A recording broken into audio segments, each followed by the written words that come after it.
నాకు ఇప్పటికీ బాగా గుర్తుంది. ఇంద్ర 175 రోజుల వేడుక విజయవాడ గొల్లపూడిలో జరిగినప్పుడు అప్పటి భాజపా జాతీయ అధ్యక్షులైనటువంటి వెంకయ్య నాయుడు గారు, అప్పటి ఆంధ్రప్రదేశ్ రాష్ట్ర ముఖ్యమంత్రి చంద్రబాబు నాయుడు గారు, అట్లాగే మెగాస్టార్ చిరంజీవి గారు, వీరందరూ ఉన్న వేదిక మీద ఆ చిత్ర కథా రచయితగా మీరు కూడా ఆ సభలో ఆసీనులు కావడం, జ్ఞాపిక అందుకోవడం, ఇవన్నీ ఆ జ్ఞాపకాల వరదలోకి ఒకసారి మనం ప్రయాణం చేస్తే వెంకయ్య నాయుడు గారు లాంటి ఆ తర్వాత భారత ఉపరాష్ట్రపతి చేశారు. చంద్రబాబు నాయుడు గారు సుదీర్ఘకాలం ఆంధ్రప్రదేశ్కి ముఖ్యమంత్రిగా వారు పనిచేశారు.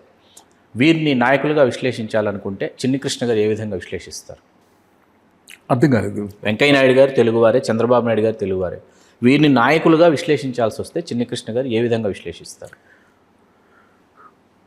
నాకు వెంకయ్య నాయుడు గారి గురించి ఆయన ఎక్కువ సెంటర్లో ఉంటారు కాబట్టి, కేంద్ర రాజకీయాల్లో ఆయన ఎక్కువ ఉంటారు కాబట్టి, జాతీయ రాజకీయాల్లో భారతీయ జనతా పార్టీకి వెంకయ్య నాయుడు గారు చేసినటువంటి కృషి, ఆయన ఒక కార్యకర్తగా నెల్లూరులో స్టార్ట్ అయిన దగ్గర నుంచి ఆయన ఉన్నతమైనటువంటి పదవులు ఆయన దగ్గరికి వచ్చాయి. ఆయన ఎప్పుడూ ఆశించలేదు, ఆయన దగ్గరికి వచ్చాయి. ఆయన వచ్చిన పదవిని చాలా చక్కగా నిర్వర్తించి ఉపరాష్ట్రపతిగా కూడా ఇదయ్యి చాలా ఇప్పుడు రిటైర్మెంట్ లైఫ్ని కూడా ఆయనకి తెలుగన్నా, సాహిత్యం అన్నా, కళలన్నా, కళాకారులన్నా చాలా ఇష్టం. ఆయన రాజకీయ ప్రస్థానం వెరీ సక్సెస్ఫుల్. 100% ఆయన సక్సెస్ఫుల్ పొలిటీషియన్గా ఈ భారతదేశానికి భారతీయ జనతా పార్టీ ద్వారా అనేకమైనటువంటి సేవలు అందించిన ఒక మహోన్నతమైనటువంటి ఒక భీష్మాచార్యుడు అంటారు కదా, ఇప్పుడు ఆంధ్రప్రదేశ్లో ఉన్నటువంటి ఒక భీష్మాచార్యుడిగానే నేను చూస్తాను ఆయన్ని. చంద్రబాబు నాయుడు గారు ఈ భారతదేశంలో ఉన్నటువంటి 30 రాష్ట్రాలు, కేంద్రపాలిత రాష్ట్రాలు అన్నీ కలిపి అందరు ముఖ్యమంత్రులకి లేని ఒక సపరేట్ క్వాలిఫికేషన్ చంద్రబాబు నాయుడు గారికి ఉంది. ఏంటంటే సైంటిఫిక్ పొలిటీషియన్ అంటాను చంద్రబాబు నాయుడు గారు. Scientific politician. ఇందాక దర్శకుల గురించి మాట్లాడుతున్నప్పుడు కూడా చెప్పాను, నేర్చుకోవటం, రాజకీయం నేర్చుకోవటం వేరు, రాజకీయం చదవటం వేరు. ఆయన రాజకీయ పేక ముక్కలు కలిపినట్టు ఈ భారతదేశంలో ఉన్నటువంటి ఏ పార్టీ అధినేత కూడా కలపలేడు. ఏంటి అంత చక్కగా పేక ముక్కలు కలిపి తను మళ్ళీ ఎట్లా సక్సెస్ అవ్వాలి, తన పార్టీని ఎలా నిలబెట్టుకోవాలి, ఎబ్రప్ట్గా అంటే అడ్డొచ్చినటువంటి ఎవరినైనా కూడా రాజకీయాల్లో రక్త సంబంధాలు, స్నేహాలు, భావోద్వేగాలు, ప్రాంతీయాలు, భావోద్వేగాలు, కన్నీర్లు ఏమీ ఉండవు. అట్లాంటి అద్భుతమైనటువంటి సైంటిఫిక్ పొలిటీషియన్గా ఆయన నేను ఎప్పుడు చూస్తాను. ఆయనకి ఫెయిల్యూర్ చాలా తక్కువ వస్తుంది. ఇప్పుడు చంద్రబాబు నాయుడు గారు అపాయింట్మెంట్ కావాలి, చిన్ని కృష్ణ నేను నాకు అనుకోండి, ఒక 2 daysలో ఆయన కలవగలను. అదే ఏ ముఖ్యమంత్రినైనా సరే, ఏ మాజీ ముఖ్యమంత్రినైనా సరే కలవాలి అంటే కలవటం కుదరదు. ఆయన ప్రతి ఒక్కళ్ళని పిలిచి వాళ్ళ దగ్గర ఉన్నటువంటి స్టఫ్, వాళ్ళ దగ్గర ఉన్నటువంటి రా మెటీరియల్, వాళ్ళ దగ్గర ఉన్నటువంటి జ్ఞానాన్ని తను తీసుకొని అవపాసన పెట్టుకొని ఇంప్లిమెంట్ చేసి ప్రతి చోట దాన్ని అప్లికబుల్ చేసి నిలబడ్డటువంటి ఒక సైంటిఫిక్ పొలిటీషియన్. ఆయనతో రాజకీయం ఆట అంత ఈజీ కాదు. అద్భుతం చిన్నికృష్ణ గారు. ఎస్ సార్, చిన్నికృష్ణ గారు, మనకు 2014 నుంచి 19 వరకు శాసనమండలి సభ్యుడైన, అప్పుడు రాష్ట్రమంత్రి అయినా, ఆ తర్వాత 2019 ఎన్నికల్లో మంగళగిరి నుంచి ఓడిపోయి కనీవిని ఎరుగని ఆధిక్యతతో 2024 ఎన్నికల్లో గెలిచి ఇప్పుడు రాష్ట్రమంత్రిగా మరొక మారు తన ప్రయాణాన్ని కొనసాగిస్తున్నటువంటి నారా లోకేష్ గారు. మనకు కాసేపు విశాఖ స్టీల్ ప్లాంట్ ఉదంతాన్ని, అక్కడ చేసినటువంటి వ్యాఖ్యల్ని పక్కన పెట్టి నారా లోకేష్ గారి ప్రయాణాన్ని చూస్తే ముఖ్యమంత్రి కాగలిగినటువంటి స్థాయికి నారా లోకేష్ గారు చేరుకున్నారని మీరు అనుకుంటున్నారా, లేదా ఏ విధంగా విశ్లేషిస్తారు? అంటే తన తండ్రి ఒక పొలిటికల్ యూనివర్సిటీ ఛాన్సలర్ అయినటువంటి చంద్రబాబు నాయుడు గారు ఏకైక కొడుకు లోకేష్ గారికి బిగినింగ్ స్టేజ్లో నుంచి ఇప్పుడు రూపాంతరం మీరు చూస్తే, చేంజ్ ఓవర్స్ చూస్తే దినదినాభివృద్ధి అంటారు, తెలుసు కదా మీరు? దినదినాభివృద్ధి అనమాట. అంటే ప్రతిరోజు మనకి ఎడ్యుకేషనే కదా, ప్రతి ఇన్సిడెంట్ మనకి ఎడ్యుకేషనే కదా. అట్లాంటి నేర్చుకుంటూ తండ్రి అడుగుజాడల్లో నడుస్తూ నిదానంగా మెట్లన్నీ ఎక్కుతూ ఉన్నాడు. ముఖ్యమంత్రిగా ఆయనకి ఎక్స్పీరియన్స్ ఉందా లేదా అనేది ఇక్కడ డిస్కషన్ కాదు. ఎందుకంటే ఎన్టీ రామారావు గారికి ఎట్లాంటి పొలిటికల్ ఎక్స్పీరియన్స్ లేదు. ఇప్పుడు విజయ్ గారు ముఖ్యమంత్రి అయ్యారు, ఎట్లాంటి ఎక్స్పీరియన్స్ లేదు.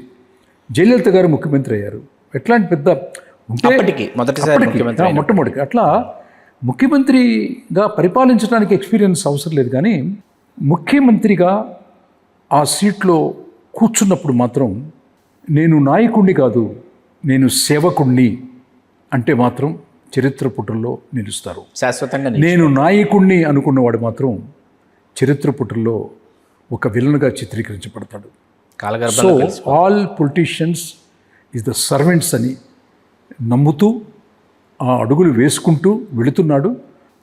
కాలం నిర్ణయిస్తుంది. ఆయనలో చాలా రూపాంతరం, చాలా మార్పులు, చాలా మెచ్యూరిటీ లెవెల్స్ వచ్చినాయని నేను అనుకుంటున్నాను. చిన్నికృష్ణ గారు 2014లో ఆవిర్భవించినటువంటి జనసేన పార్టీ 19 ఎన్నికల్లో ఆయన సిపిఐ, సిపిఎం, బీఎస్పీలతో పొత్తు పెట్టుకుని ఆయన చేసినటువంటి ఒక ఒంటరి పోరాటం.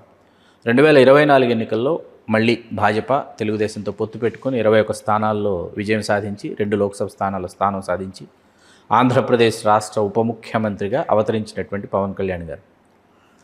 పవన్ కళ్యాణ్ గారి సామాజిక వర్గంతో పాటు పీడిత, తాడిత, బడుగు, బలహీన వర్గాలు, శ్రామిక, కార్మిక, కర్షక కులాలు ఏవైతే ఉన్నాయో వాళ్ళందరూ కూడా పవన్ కళ్యాణ్ గారు ఒకసారి ముఖ్యమంత్రి అయితే ఆ తరువాత వరుస క్రమంలో మా సామాజిక వర్గాలకి ఎక్కడైనా ఎప్పుడైనా అవకాశం వస్తుందేమోనని వాళ్ళు ఆశగా చూసేటటువంటి ఒక చారిత్రక సందర్భం ఇవాళ తెలుగునాట ఏర్పడింది. అంటే మూడో ప్రత్యామ్నాయ శక్తికి అవకాశం ఉంది. అయితే పవన్ కళ్యాణ్ గారు మాత్రం ఆ అవకాశాన్ని సద్వినియోగం చేసుకుంటారా, చేసుకోరా? ఆయన మరొక 15 సంవత్సరాలు చంద్రబాబు నాయుడు గారు మాత్రమే ముఖ్యమంత్రిగా కొనసాగుతారు. పొత్తు ధర్మంలో భాగంగా ఇట్లాగే కూటమిలో మనం కలిసి మనం ప్రయాణం చేస్తామని పవన్ కళ్యాణ్ గారు చేసినటువంటి వ్యాఖ్యలు. అట్లాగే ఇవాళ సామాజిక వర్గం ఒకంత కినుకు వహిస్తుంది. పవన్ కళ్యాణ్ గారి పట్ల ఒకంత అసహనాన్ని వ్యక్తపరుస్తున్నటువంటి నేపథ్యంలో దీనిని విశ్లేషించాల్సి వస్తే ఏ విధంగా విశ్లేషిస్తారు? సామాజిక వర్గం, కాపు సామాజిక వర్గం చాలా పెద్ద సామాజిక వర్గం. కంబైన్డ్ స్టేట్లో ఉన్నప్పుడు కూడా చాలా మేజర్ పాత్రే పోషించారు.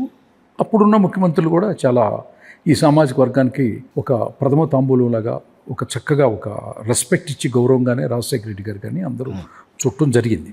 అట్లాగే చంద్రబాబు నాయుడు గారు కూడా చాలామంది కాపు సామాజిక వర్గంలో చాలామంది లీడర్లని ఇది చేశారు. కానీ ఇక్కడ ఏంటంటే ఒక సామాజిక వర్గం అనే టాపిక్ కనుక మీరు రాజకీయాల్లో కనుక ఇంప్లిమెంట్ చేస్తే మాత్రం ఇప్పటికీ కాదు ఎప్పటికీ కూడా ఆ ముఖ్యమంత్రి చేయరనేది, ఆ యొక్క సేవ చేయాలనుకునే ఆ యొక్క కుర్చీలో కూర్చోవటం మాత్రం అసంభవం. ఎందుకంటే ఎన్టీ రామారావు గారు బీసీలని, పొడుగు వర్గాలని, అట్టడుగు వర్గాలను అందరినీ దగ్గరికి తీసుకున్నాడు. ఆయన పెట్టిన పథకాలు కానీ అన్నీ ఇప్పుడు కూడా చంద్రబాబు నాయుడు గారు కూడా ఎప్పుడు కూడా ఇదిగా చేస్తారు. అట్లాగే జగన్మోహన్ రెడ్డి గారు కూడా ఎప్పుడు తన సామాజిక వర్గం కాకుండా మిగతా సామాజిక వర్గాల గురించి ఎక్కువ ఆలోచిస్తారు. సో అట్లా ఒక సామాజిక వర్గం అనుకుంటే ఆ చైర్ దక్కుతుంది అనుకోవటం తెలియక అనుకోవచ్చు. కానీ రాజకీయం అనేది ఈ టోటల్గా సమాజానికి సంబంధించిన విషయం. మళ్ళీ చెప్తున్నాను శ్రీకాంత్ గారు, మీ కులాన్ని మీ సింహద్వారం దగ్గర, మీ మతాన్ని మీ దేవుడి గది దగ్గర వదిలిపెట్టి ఏ వ్యక్తి అయితే బయటకు వస్తాడో ఆ వ్యక్తే ముఖ్యమంత్రిగా కూర్చోటానికి అర్హుడు. కులం అనేది మీ సింహద్వారం లోపలే ఉండాలి. మీ మతము, మీ రిలీజియను, మీ యొక్క దైవము, మీ భక్తి అన్నీ కూడా మీ పూజ రూమ్లో, హిందూ అయితే, క్రిస్టియన్ అయితే ప్రేయర్ రూమ్, ముస్లిం అయితే నమాజ్ రూమ్ ఉంటుంది. వాళ్ళకుంటూ ఒక సపరేట్ ప్లేస్ ఉంటుంది ఇంట్లో. అక్కడే వదిలేసేసి బయటికి రావాలి. We are all one. యూనివర్స్లో విశ్వమంతా వ్యాపించిన వాడే కదా విష్ణుమూర్తి. ప్రతి మనిషిలోనూ దైవాన్ని చూడమనే హిందూ సాంప్రదాయంలో ఉన్నటువంటి కొంతమంది హిందువుల్లోనే దేవుణ్ణి చూస్తాము, ఇతర మతస్థుల్లో దైవాన్ని చూడను అనేది మాత్రం అజ్ఞానం అని నేను అనుకుంటాను. ప్రతి మనిషిలోనూ, ప్రతి కులంలోనూ, ప్రతి మతంలోనూ మంచివాళ్ళు, చెడ్డవాళ్ళు ఉంటారు. మన మతంలోనే మంచివాళ్ళు ఉన్నారు, ఇంకో మతంలో చెడ్డవాళ్ళు లేరు. మన కులంలోనే గొప్పవాళ్ళు ఉన్నారు, ఇంకో కులంలో లేరు అనేది మాత్రం అసలు యాక్సెప్ట్ చేసే విషయం కాదు అది. బాలకృష్ణ గారు నందమూరి బాలకృష్ణ అనే శబ్దం వినాలి, ఆయన ఒకసారి ముఖ్యమంత్రి పీఠం మీద ఆయన ఆసీనులు కావాలని కాంక్షిస్తున్న చిన్ని కృష్ణ గారు, పవన్ కళ్యాణ్ గారు ముఖ్యమంత్రిగా ఆ పీఠం మీద ఆసీనులు కావాలని కాంక్షించటం లేదా? ఆ కాంక్ష మీకు లేదా? మీ సామాజిక వర్గానికి లేదా? అక్కడ సామాజిక వర్గం కాదు. ఇప్పుడు ముఖ్యమంత్రిగా పవన్ కళ్యాణ్ గారు, శ్రీ కుడివేల పవన్ కళ్యాణ్ గారు చిరంజీవి గారి సోదరుడైనటువంటి ఆయన, వాళ్ళ అన్నయ్య గారి తర్వాత హీరోగా ఇంట్రడ్యూస్ చేయబడి చెన్నై నుంచి కూడా మనం చూస్తూ ఉన్నాం. ఇవాళ చిరంజీవి గారు తమ్ముడుగా పుట్టాడు కాబట్టే తను అయ్యాడు అంటే అట్లా కాదు. తన కష్టం, తన శ్రమ, తను ఎన్నుకున్నటువంటి కథలు, తను నమ్మినటువంటి దర్శకులు, నిర్మాతలు, తను ఎంతో కష్టపడి ఎంతో శ్రమ ఓర్చి ఆయన యంగ్స్టర్స్ని, చాలామంది యూత్ని తన పక్కకి తన నటన ద్వారా తిప్పుకోగలిగాడు. తనకంటూ ఒక సపరేట్ బిజినెస్, తనకంటూ ఒక ఐడెంటిటీ, తనకంటూ ఒక ఇది ఏర్పరచుకోగలిగాడు పవన్ కళ్యాణ్ గారు. సో అట్లాంటి పవన్ కళ్యాణ్ గారిని ప్రతిసారి ఏమవుతుందంటే, ఇప్పుడు చాలామంది చాలా రకాలుగా విమర్శిస్తుంటారు, కానీ ఆయన నాకు అప్పుడే కాదు ఇంకొక 15 సంవత్సరాలు సమయం కావాలి అన్నది ఆయన ఆలోచన. కులము లేకపోతే ఫాలోవర్స్ ఏంటంటే 15 సంవత్సరాలు ఎందుకండి, మీరు త్వరగా అవ్వాలి కదా అనే ఒత్తిడి వీళ్ళ పాయింట్ ఆఫ్ వ్యూలో వీళ్ళు కరెక్ట్ కావచ్చు, పవన్ కళ్యాణ్ గారి పాయింట్ ఆఫ్ వ్యూలో పవన్ కళ్యాణ్ గారు కూడా కరెక్ట్ కావచ్చు. కానీ పవన్ కళ్యాణ్ గారి గురించి మాత్రం నేను ఒక్క మాట మాత్రం చెప్పగలను, తప్పకుండా. ఆయన మనకి తెలిసినటువంటి చంద్రబాబు నాయుడు గారు చాలా సైంటిఫిక్ పొలిటీషియన్ అని అనుకున్నాం, కానీ మనకు తెలియనటువంటి అంతర్లీనంగా రాజకీయ అడుగులు ఎలా వెయ్యాలి అన్నది ఆయనకి క్లారిటీగా ఒక అవగాహన, ఒక గోలు, ఒక ప్రయాణం, ఒక ఇది ఉన్నదని నేను మాత్రం పూర్తిగా విశ్వసిస్తాను. ఆయన బయట పడకపోవచ్చు, ఆయనకు స్పష్టత ఉంది, ఆయనకి మాత్రం అంతర్లీనంగా స్పష్టత ఉంది. ఆయన హృదయాన్ని నేను కనుక స్టడీ చేశానని నేను అనుకుంటున్నాను. ఆయనకి మాత్రం చాలా క్లారిటీ ఉంది. కొన్ని బయటికి చెప్పొచ్చు, కొన్ని బయటికి చెప్పకూడదు, కొన్ని బయటికి అలా చెప్పాలి, కొన్ని గాఢంగా హృదయ అంతర్లీనంగా అణుచుకొని గుటకేసి మింగేసేసి శివుడు గరళం ఎట్లా అయితే కంఠంలో పెట్టుకుంటాడో అట్లా పెట్టుకొని ప్రయాణిస్తున్నాడేమో. ఆయన ఏమీ ఎవరికి ఇది కాదు, ఒక నాకు తెలిసి చాలా సున్నితమైనటువంటి మనస్తత్వం కలిగినటువంటి ఒక మంచి నటుడు, రాజకీయంగా ఇంకా ఎంతో ఎదుగుతాడు. ఎప్పటికైనా సరే కొణిదెల పవన్ కళ్యాణ్ అనేది మాత్రం మీరు వింటారు, నేను వింటాను. That's all. అద్భుతం చిన్ని కృష్ణ గారు. నాకు బాగా గుర్తుంది, మీ ఇద్దరి తొలి కలయిక ఇంద్ర విడుదలకు ముందే జరిగింది. నాకు బాగా గుర్తుంది ఆ సందర్భం. మీరు ఇంటర్వ్యూ ఇచ్చారు, ఇంద్ర విడుదల కాబోతోంది. మిమ్మల్ని విలేకరులు ప్రశ్నిస్తే నరసింహనాయుడు, ఖుషి 2 సినిమాల రికార్డుల్ని బద్దలు కొట్టబోతున్నామని చెప్పేసి మీరు చాలా స్పష్టంగా మీరు బల్లగుద్ది మరి చెప్పారు. మీరు చెప్పిన తర్వాత మీరు పవన్ కళ్యాణ్ గారిని కలవటం, పిలిచారు. అదే ఆ సందర్భం నాకు తెలుసు. దాని గురించి ఒకసారి వినాలను. ఆ సందర్భం ఒకసారి మా ప్రేక్షకుల కోసం. అదే మన ఇంద్ర రిలీజ్ అవ్వబోతుంది. ఎల్ బాబురావు గారు అని ఒక ఆయన పిఆర్ఓ, ఆయన ఒక హెడ్డింగ్ పెట్టాడు, అది మెయిన్ పోస్టర్లో వచ్చిందనమాట. కాగితాలు చించేస్తారు కదా, పూలు, కాగితాలు, డబ్బులు ఇసురుతారు కదా, ఒకేసారి వేస్ట్ చేసుకోమాకండి, ఇంట్రడక్షన్కి చాలా ఇంట్రడక్షన్లు ఉంటాయి సినిమాలో అని చెప్పాను అనమాట. అది చదివి నన్ను పిలిచారనమాట. పవన్ కళ్యాణ్ గారు పిలిచారు. ఆల్ టైమ్ రికార్డ్ కొట్టేస్తానని కూడా చెప్పేశాను, ఆడియో ఫంక్షన్లో చెప్పేశాను.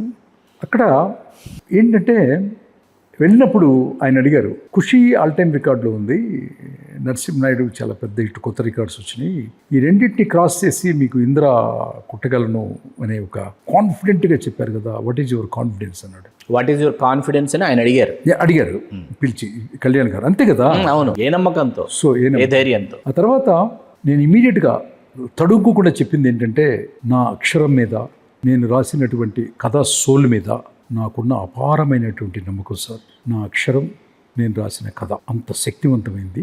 ఈ శక్తికి ఎవరెస్ట్ శిఖరం అంత ఎత్తున్నటువంటి మెగాస్టార్ గారు పెర్ఫామ్ చేయబోతున్నారు. ఆయన అభిమాని నేను. ఒక అభిమాన హీరోకి కథ రాస్తే ఎలా ఉంటుందో అది మీరు చూస్తారు సార్ అని చెప్పాను అనమాట. నిజమైంది. ఆ కళ సాకారం చేసుకున్నారు. ఎందుకంటే నరసింహనాయుడు విడుదలయ్యి విజయ్ దుందుభి మ్రోగిస్తున్న సందర్భంగా మీరు తెనాలి వెళితే, మీ స్వస్థలానికి వెళితే చిరంజీవి గారి అభిమానులందరూ మీ ఇంటి దగ్గరకు వచ్చి చిరంజీవి గారి కోసం కథ రాయమని కోరిన విషయం అదే మురుగరాజు మీద పడింది. అప్పుడు చాలా బాధపడి తాగిపో నాయన, గణపతి ఫ్యాన్స్ అసోసియేషన్లు, గొడవ, ఇవన్నీ ఒక ప్రేమ, అభిమానం. ఒక సినిమా సేమ్ డే రిలీజ్ కావడం, నరసింహనాయుడు, మురుగరాజు, దేవిపుత్రుడు. అవును. హలో, తెలుగు రాజ్యం ఛానల్ చూస్తున్నారా? సామాజిక, రాజకీయ, జీవన చిత్రణే తెలుగు రాజ్యం. అతిశయోక్తులు, అసత్యాలు ఉండవు. రాజకీయ కోణం కాదు, ప్రజా కోణమే కొలబద్ద. తెలుగు రాజ్యం వీక్షణ మీ ఉత్తమ అభిరుచికి నిదర్శనం.